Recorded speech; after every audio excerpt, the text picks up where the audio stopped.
Bill doing a little whistling for us. Yeah, welcome back to the Bill Yohnka Show. I'm Bill Yohnka, joined by Carl Morona. It's Uncle Paul here, and I saw something unusual pulling into the library parking lot, and it's a truck with a whole bunch of barrels in the back, and they're all variety of colors, and immediately I remembered, I think I know exactly what that is, and what it is Rich from Upcycle Products, and those barrels, what's the story behind those barrels in the back of the truck over there?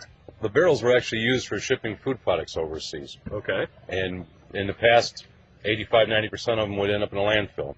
So the name of the company is Upcycle Products. We take the barrels, wash them, rinse them, and we convert them over into rain barrels and tumbling composters.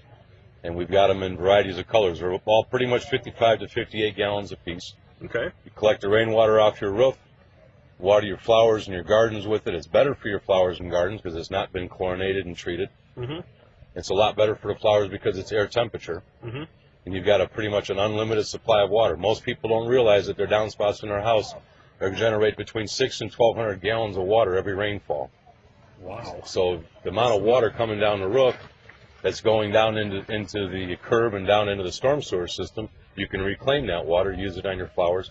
Most people see a return on their money in about one season. Very good. Well, it's definitely a unique idea. Been in talking to your wife about possibly doing something at the farmers market at some point, but I think it's something people would be interested in. They obviously are. A lot of not only you do other farmers market, but there's communities that municipalities who get behind this and want to get their people in the community involved in doing this. And it makes a lot of sense from a municipality standpoint, doesn't it? Well, absolutely. The main thing with the rain barrels, too, is it takes a lot of stress from the infrastructure in the system. So every gallon of water you use out of there is a gallon less that they're pumping out of the river or out of wells or out of the lake. Mm-hmm. It actually helps the taxpayers because it allows the community to use the existing facilities without doing assessments and putting in larger facilities. Very good. Well, it's definitely a unique idea. And you said, to go over that again, the amount of water that folks are getting per rainfall can be... Most of your downspouts are designed to handle between 600 and 1,200 gallons of water per rainstorm here in the Midwest. What I tell most of my customers, think about a sheet of plywood, 4 foot wide, 8 foot long. Mm-hmm. A 1/4 inch rainfall on that sheet of plywood is about 60 gallons of water. Wow.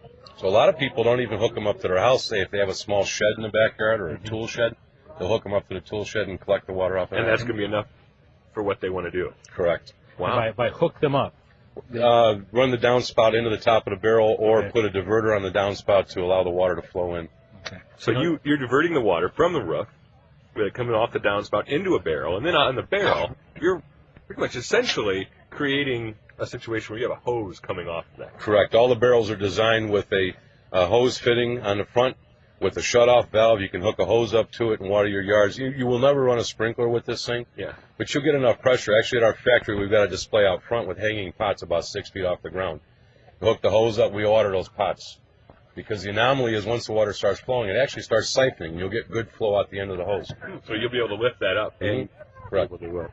Well, it's a neat idea. If people want to find out more, they can go to upcycle-products.com. Correct. And you're based in Minooka. And a neat idea.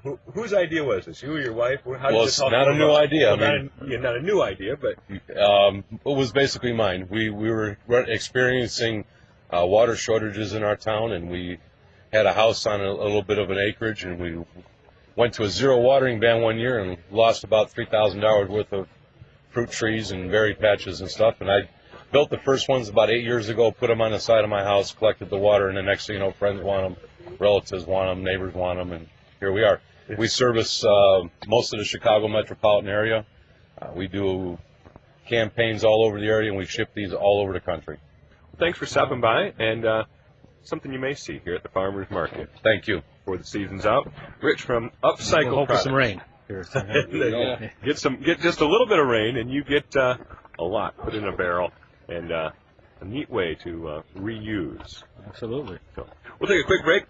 We got Super Dave getting ready for Super Dave caffeinated. getting ready with some coffee, Avijada. and we'll have the race report right after this on WKAN.